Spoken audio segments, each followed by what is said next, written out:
everybody. I'm Steph. I'm Michael. Today we're checking out Tiletum. Or Tiletum? We don't know Tiletum. for sure. From Board and Dice. Yes. So we had the honor and pleasure of staffing the Board and Dice booth at Gen Con. So fun. Yeah, with Dave and Okaluza. Yeah, so fun. They are, and Rainer, obviously. They are awesome housemates. So we each got to focus on one or two games that they really latched onto. So the night that we learned Terracotta Army and Tiletum, both Ilka and I were wiped out. We both said, okay, we're going to go crash. Yeah. And so we did. And as a result, I ended up demoing Founders of Teo the whole weekend. Yes. And I really enjoyed it. Yeah, it was fun. You got to do both Terracotta Army and Tiletum. And Founders. I was on 3 tables. Yeah, because you did there was another Founders table. Yeah, there was. And you did get to do that one. But yes, you were super impressed with this game. Oh my God. I knew that this game was going to be like one of the best games of the year for me, even without having played a full game of it. Just by downloading it all weekend and just enjoying the first round over and over and over with different groups. It's like this game has so much versatility. It's insane. I'm like, and it all depends on how the board is set up. Absolutely. Which is going to change every game. It'll change every game. And it's just, there's a lot to think about in this game, which is really cool. So I just got to play it yesterday. I know, and you were impressed. I was super impressed. You're like, you're going to crush me. I'm like, no, I'm not. and she I got crushed. She didn't. It was rough. Okay, it was rough. It was a rough game for me. So hopefully I can work quickly through my turns because there's a lot of, if you like combo-tastic actions, you're going to get combo-tastic actions with this game. There's a lot going on. Yeah. But it's not hard. No, it's not hard. If you like map movement on Europe, which a lot of Euros have, Europe map movement. And it's not pick up and deliver. And it's not pick up and deliver. Yes. Then you will like it.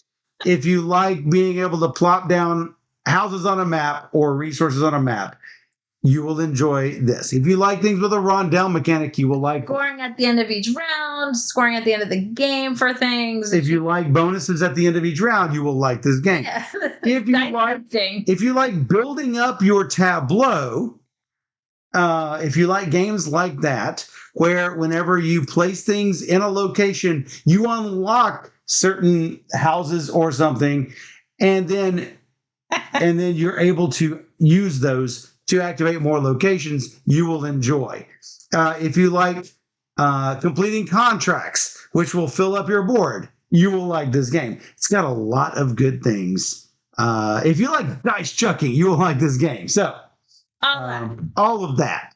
So, you don't really chuck dice in the game, but sure. If you like drafting, well, you got a little bit of dice drafting. Yeah, you're drafting dice for sure. Right. So it's got a little bit of that even. There's a lot going on. So let's see. It's like this easy. It's easy to understand. It's super easy. Let's see. So we've got this board and it looks super beige and faded. However, that's just Steph's pink shirt looks identical on both cameras down here, and my blue shirt is exactly the same. It is just that color of board. Yeah. Now, I will say that the banners are slightly brighter than they appear, but that's just because we're in person, I guess. It is not, I will say it's not as drab as it looks on the screen. Sure. So. We'll make it bright by putting our buildings and stuff out. Absolutely. So, I've got the blue pieces. Obviously, Steph has the pink pieces. Hey, that matches our shirts. So, we are merchants traveling around Europe. And we are, over the course of 4 rounds, trying to put all of these people into our houses, which will open up more houses for us to place on the board. And we will also, and that's from our little, what is that, a merchant? Yes, that's from our merchant piece. And then we also have an architect that will travel around placing these pillars.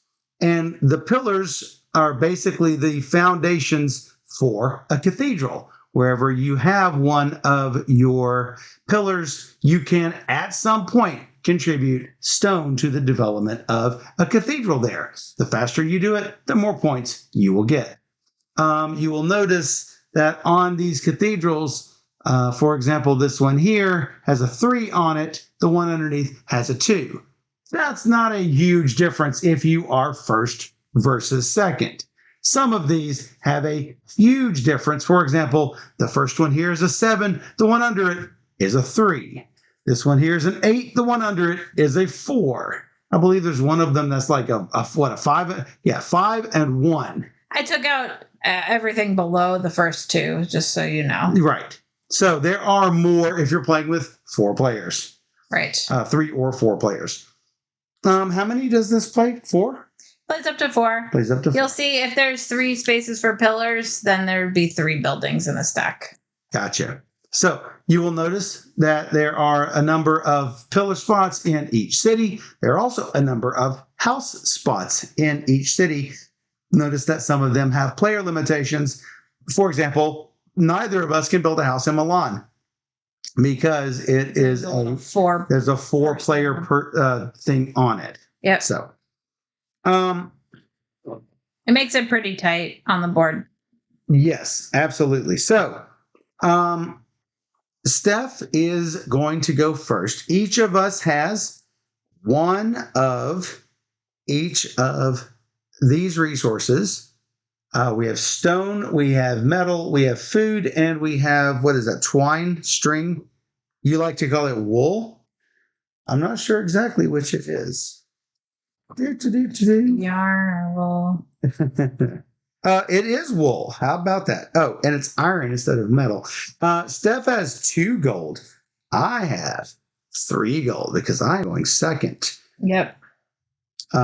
So people later in player order will end up getting more gold and or more resources, I believe, right? So each of us has a counter on the king track. Since Steph's going first, she will be underneath. Unlike most games, so this is going to determine turn order for the next round. Unlike other games, which the one on top goes first, on this one, the one on bottom goes first, and then going upward into the stack. So if for some reason I ever climbed onto the top of Steph's spot, I am not going ahead of her in turn order. Steph is still ahead of me until I physically get in front of her piece. True. Unlike a lot of other Euro games with that mechanic. So Steph is going to go first, and the first thing that we're going to do before the round even starts is we are going to draw out a number of dice from the bag. There are 2 dice per color in there. Per player in there. Yes. There's one of each color dice per player. 1 per player, yes. Yeah. So there are 2 total of each color. In there. That's what I was trying to say. Yeah. So, and we draw out 4 dice per player. 3 per player. 1, 2, 3, 4, 5, 6, 7, 8. Oh, 3 per player plus 2. That's okay. Different. Because it works out to be 4 per player and 2 player, but it's not the same for more. Gotcha. So there are 2 dice that are as yet unpulled, because you'll see there are 2 wool dice, 2 stone dice, 2 food dice, 1 gold and 1 iron die. So at some later rounds, those might be pulled out, but on this one, they are not. We are actually playing with the randomizer things that go around the wheel. Normally, you can play your first game with what is printed on the board. For subsequent games, you can mix it up. It really messed me up. I'm trying to mess you up. It may not work. No, it's gonna mess me up. Is it? It already has. I'm like, what? So, this rondelle in the middle also starts in a random position. Then we're going to roll the dice that Steph pulled out of the bag, the 8 dice. And then we're going to place them around the board, how they match on this little rondelle wheel here. So based on the pip value. Based on the pip values. Yeah. Yes. So notice the one next to the 1 pip is where I put the 1 dice, not the number 1, not the numeric Arabic numeral 1. It is next to the pip value 1. Yes. So if you can't quite see what they are, I heard Shano said that the yellow and blue look a little bit faded. At least you can tell what the number is on it, because if you can see the 6, 1 is 1 spot over from it. 1, 2, 3, 4, 5, 6. Yep. So, then the first player is going to reveal the rightmost face down corruption token. We're going to put out 3 here, and we're going to reveal this one. It is 1 backwards. Displeasing the king. So the king is always going to be displeased. It could be a 0. It could be a 0, but we are either going to be neutral or negative with the king. We are always going to go backward on this king track. Yeah. So we both move back 1 spot. Notice that's at a -1 point. At the end of the round, however far back we are, that's how many points we're going to lose. We start off with 10. Yep. So we're going to do one of these before the first player goes each time. Yep. So Steph's going to go. I'm going to go. We're going to reveal another one of these. After 3 actions, that's the end of the round. You might say, Michael, you said we're going to do 4 rounds. We're going to get 3 actions. We're going to get only 12 actions in this game. That is correct. Yeah. This game is combo-tastic, though, so there are a lot of things. A lot of ways to get additional small actions that add up to a lot of good things. Absolutely. And you can get things done. Absolutely. Hey, B&B Tabletop Rating with a party of 8. Hello, friends. What were you playing? We are just starting Tiletum, and I'm explaining the rules for everyone. So, step 1, reveal the king tile. That's called the corruption token. Corruption makes the king unhappy. Well, yeah. Step 2, Steph is going to take a die from the action wheel. Then take the resources provided by the die and then perform the associated action. If there is a bonus tile on that space, she may also take the bonus tile. And then she'll place the bonus tile in her storehouse. Notice there's a place for 4 things in her storehouse. She can use it at any time she wants. What? I have a story after we're done. Okay. Don't forget. I won't forget. So let's say she takes this 1 pink. She will get 1 food, because that's what pink represents, is the food resource. Then she will, because there is a 2 architect bonus tile there, you can take it and put it in your storehouse. And then you will get to perform the architect action. How many action points does she get for that? With a die of 1, you get 1 resource, but you get 6 action points with that resource. What's the fancy word? Adding them together to make 7? There's a fancy word, a math word that There's a fancy word to make 7? Yeah, like the difference or something. The sum? No, there's a fancy I do not know what you're talking about. It's fine. It will always add up to be 7. If you get a die of 3, you're going to get 4 actions. You get a die of 5, you're going to get 2 king actions. If you take a die of 6, you're going to get 1 character action. So, at any time, notice at the very top of the board, you can spend 2 coins to physically change the die. And when you change the die, you change the location where it is. So here you would get 2 food. You would do this action, 5 action points worth. So, there you have it. That is what Steph will be able to do on her turn. Then I will also do that. Now, you can activate any of your storehouse things at any time. We'll talk a little bit about that. Then, after we have each taken our actions, we're going to each go through, take 3 different actions, and then we will do what is called the king phase. Basically, it's the end of round stuff. We're going to do all of that. So the first thing you do, see who is higher on the king track. And then they will take this bonus tile and put it in their storehouse if they've got room. And then they're going to get or lose that many victory points. And then if they're up here, they stay. If they're below 0, they lose the points and go back to 0. So if someone was in front, they're going to stay in front. So if I had gone back to here, I would lose 3. I would lose 3. Steph would lose 7. And then we would both go back to 0. Yep. With me underneath because I would be in the lead at that point. Yep. So then we're going to do the fair phase. There's going to be 4 fairs held during the game. 1 in Tiletum, 1 in London, 1 in Leipzig, 1 in Bordeaux. Handy to put these little seals in place to say, oh, we need to be there. End of round 1, end of round 2, end of round 3, end of round 4. All over the place. They're all over the place. And that's bad for us. Why? Because in order to participate in a fair, you must either have a house or have your merchant, which normally makes houses, in that city. So notice some places, London, in a 2-player game, a 2 or 3-player game, there's 1 spot available. In Bordeaux, 1 spot available. In Leipzig, 1 spot available. In Tiletum, we each start with a house in Tiletum, so we don't have to worry about that right off the bat. So that's good.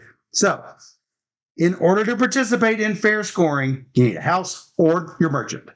Then what are you going to get?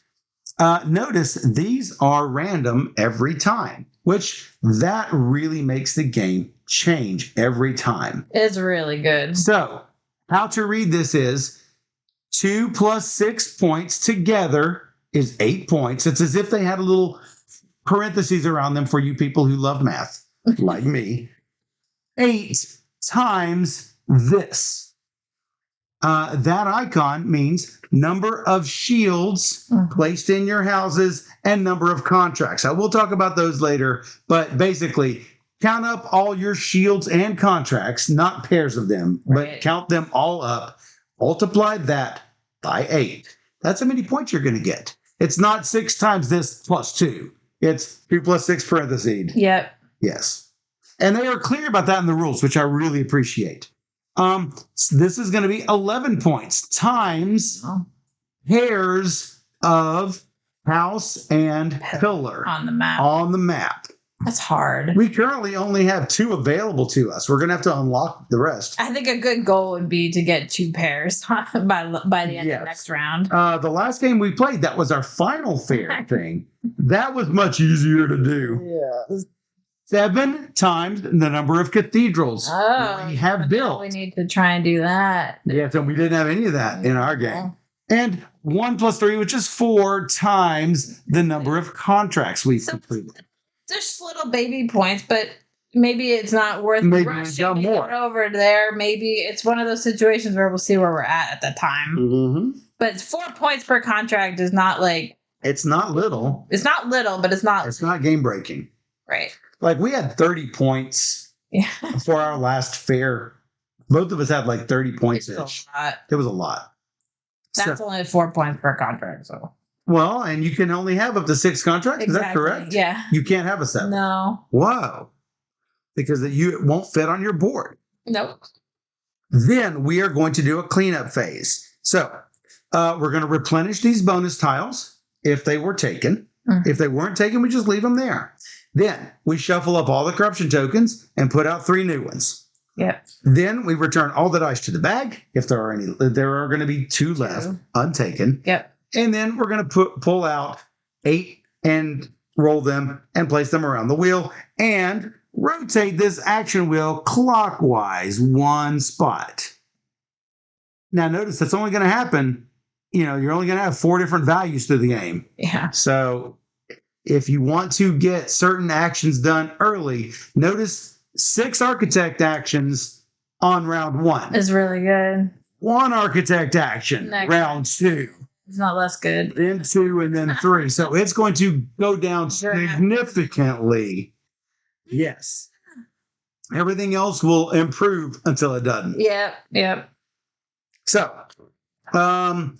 basically, that is the game. At the end, we are going to do all of our end game scoring.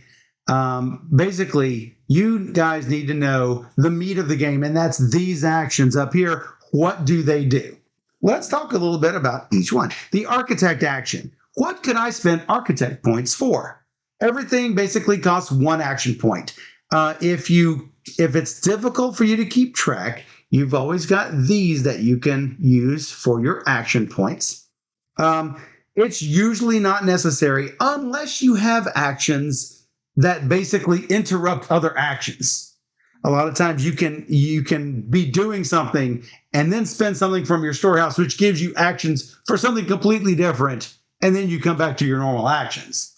So, what can you do with an action point? Well, you can move your architect on the map. Boom, like that. 1 space. 1 space for 1 action point.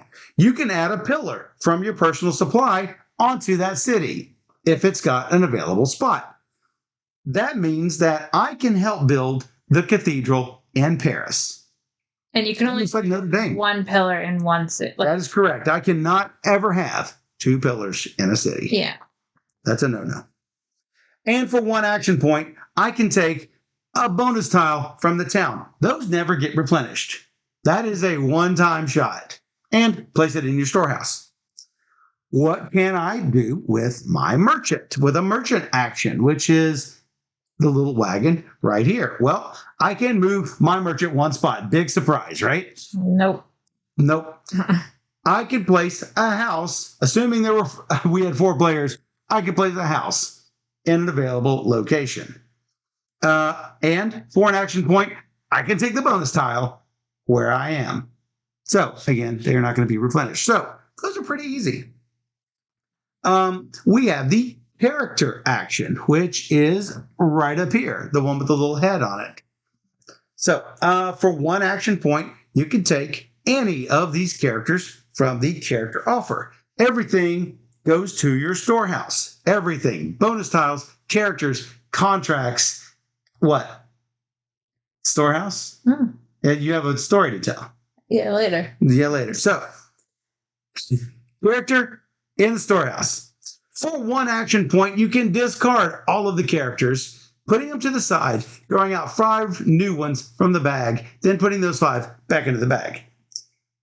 Or for 1, 2, or 3 action points, you can place a character on floor 1, 2, or 3. Steph, do you have to place them? I don't think so. You don't, do you? I don't. I thought you did, but now that I look in the rules, I don't think so. I don't think you do have to place them in order. Bree. We just played it. We already played Flamecraft. So yeah. Yes, we had a good time. And Steph thought Steph was going to win. I thought Steph was going to kill me. No. I had the dragon, the fancy dragon that gave me 3 points for every one that I got rid of. It is so good. I got 21 points for it. Anyway, back to this. So the character action for placing it on the first floor costs 1 action point. Second floor, 2. Third floor, there's only 1. 3 action points. Yep. When you place a character tile from your storehouse into one of your buildings, you will get the corresponding bonus. For example, hey, I'm going to get 1 iron. Hey, I'm going to get 3 points. 1 iron is definitely weaker than other things. Well, I mean, 1 iron, clearly this guy's better. Well, right? Yes and no. There's reasons to want different people. But correct. And I'm about to tell them right now why that is. Whenever you place someone in a building, you can never place that same person in another building. And you can only have that exact person in that building. So if I take this woman here and place her in, and I've got this one, I cannot place her anywhere but this building. And I can't place this guy in this building. Mm-hmm. I must place only It's a merchant girl. Notice each of the girls, they will give something slightly different, but they all relate to the merchant action. So let's say I place both of these into here. I have a filled building. This bottom spot doesn't have to be filled. Eventually it does, but I have filled this building up. I now have access to this house. I'll put it right here. Mm-hmm. So at some point, I will want to put a crest down here. Notice it will cost 2, 3, 4, 5, 6, or 6 food. When I place a crest here, notice there are crests I can get from the contracts. There are crests I can get from bonus tiles. There, the bonus tiles out here, you see there's a crest right there. I want to put crests down here. When I have a crest down here, it does the upper part does need to be filled. Yes. Right? Yes. As soon as I place a crest here and this top is filled, I am going to get bonus actions for that related thing. So I have the merchant girl, the merchant girl here. It's a 2-story building, so I put my +2 on the merchant. Anytime I use a die that gives me merchant actions, I'm going to get +2 merchant actions. But I need this building filled, and I need a crest right here. That's why I put these underneath. And you can only have one of each crest. Yes. So if I have this fleur-de-lis right here, I cannot get the other fleur-de-lis wherever it may be. I cannot put it also in my house. I cannot even put it in my storehouse to keep it away from Steph. Can't do it. Right. If I have the golden chalice, I cannot get this golden chalice just to keep it away from Steph. Right. You can take characters that you cannot place, but all it's going to do is clog up your storehouse. Yeah. I think last game I did take one of the merchant women and put it in my storehouse. But to be fair, that was the first one I took, and the other one had a better bonus on it. Yeah, you took it later. I didn't take it just to hate draft it. But yes. Hater. Anyway, that's why you want to do it.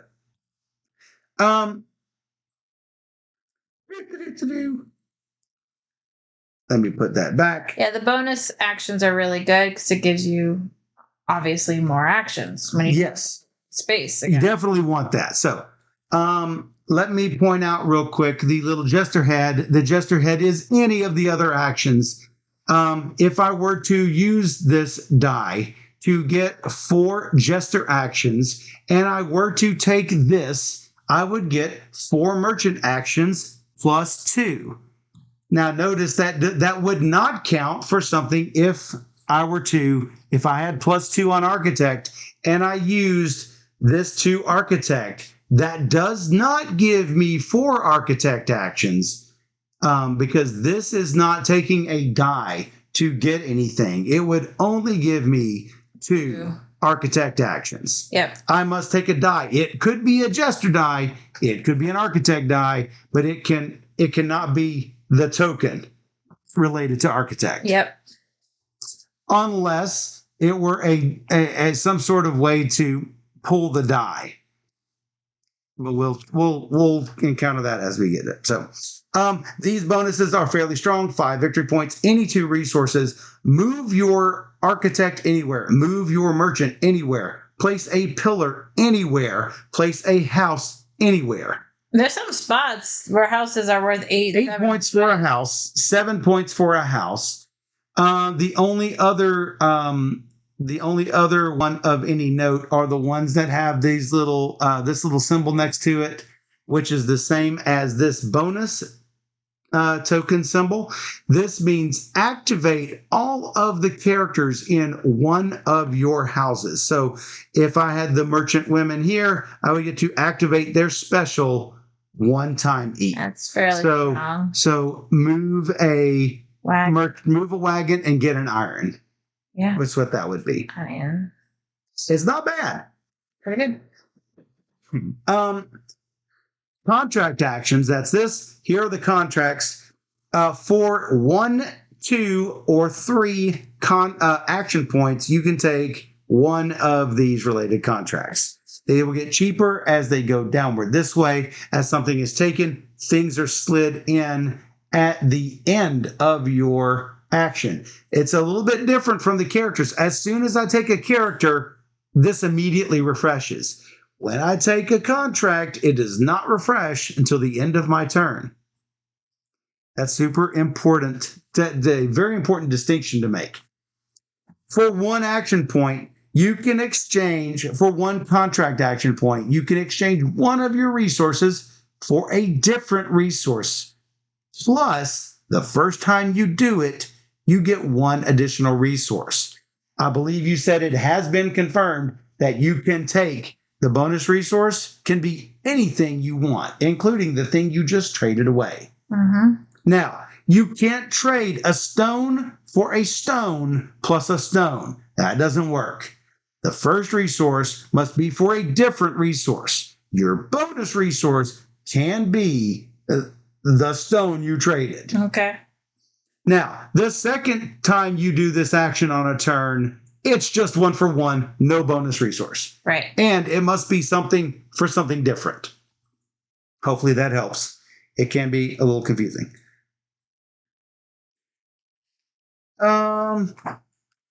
The king action will move you ahead the number of spots as you have actions. So if you take this, you're going to get 5 food. Then you're going to get 2 king actions, which is basically to move up the king track. And 4 points. 2 spaces. What? Oh, and well, that's also the bonus tile. The bonus tile is 4 points. It's not always there, but no, of course. Right now it is. Last but not least is the Joker action, but I already talked about that. At any time during your turn, before actions, after actions, or between even spending action points, you can pause to complete what are known as tasks. Most games call them free actions.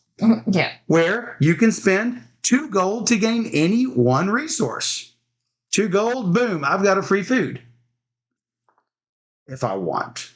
So any 2 gold gets anything. I can fulfill a contract in my storehouse. Notice 5 iron, give me 7 points and a king action. 3 wool and an iron will give me 6 points. 2 wool and 5 metal will give me 12 points. So there's some really good stuff that you can do with contracts. When you complete a contract, you're going to put it up in this row. You are going to unlock a pillar, and you are going to score the number of points on the contract plus the number of points on your board. Notice they will ascend 1, 2, 4, 7, 12. So you want to do them early and often to a maximum of 6. Notice there is not a 6th pillar here. All you get are 5 more. You can at any time spend food to move a crest tile from your storehouse to one of your buildings. That's how you can, if you have the food, you can put the crest in your building. At any time, you can contribute to the building of a cathedral. It's going to cost you stone. It's going to cost you a number of stone. As mentioned on the tile, you're going to get 5 points for this one here. For 3 stone, you're going to get 5 points plus the top cathedral in the stack. In this case, it's only 3 points. Yeah, but we are possibly scoring. We are scoring 7 points per cathedral. If you have a house in Leipzig or have your merchant in Leipzig. It's not, but it's on the other side of the map. Yeah, that's the problem. It's tough. It'll be a tough game. It will be a tough game. Notice Lyon's cathedral is turned over. Why? Because this is the one that is shut out. One of them will always be shut out. No, you cannot build the cathedral there. So we've turned it over so it doesn't distract you guys. Finally, you can use the helper ability from a bonus tile. So, for example, if Steph were to have taken this to architect, she can do this at any time. Like I said, also between action points of doing something else. She could take half of her merchant actions, then 2 architect actions, then the rest of her merchant actions. Yep. If somehow she were to have nabbed that from something else. Yep. That is. Did you explain changing a die? for 2 I did. It was at the very top of the thing, yes. So, sure, that's important. end game scoring is conveniently up there in the corner. You are going to get, for the number of completed houses, meaning crests and fully occupied, if you have 3, it's worth 5, 4 worth 10, 5 worth 20, 6 worth 30. You were able to do all 6 left. I was able to do all 6. Now you might say, oh, but look, you only have 5. No, this one's already occupied. It just does not have a crest. Yep. So it's hard to collect all 6. Then you are going to get a number of points equal to your placed houses times your placed pillars. Yep. And you're going to get that many points. So if I have 4 houses and 6 pillars, I've got 24 points. Yep. Then finally, 4 resources gives you 1 point. Any 4 resources, coins, food, wool, whatever. And that pretty much does it. We got, 170 and 220-ish points? It killed me. So around 200. Yeah. High 100s, low 200s. Did you explain on the king track if you're in the blue? I did. I said if you're in the blue, you stay. If you're in the red, you move up to 0. Yeah. So it could be good to stay in the blue. Well, it could, but the thing is, it's hard to stay in the blue because the corruption always moves you back. I know. Always moves you back. Are we ready to start then? I'm first. You are ready to start. The appendix is super good, pointing out all the different helper abilities, all the different character tiles if you don't understand them, all the contracts if you don't understand them, all the fair tiles, all the icons on the game board. There's a lot of things you don't have to read in the rules because it's just reference for when you need them. Unless we want to do another video.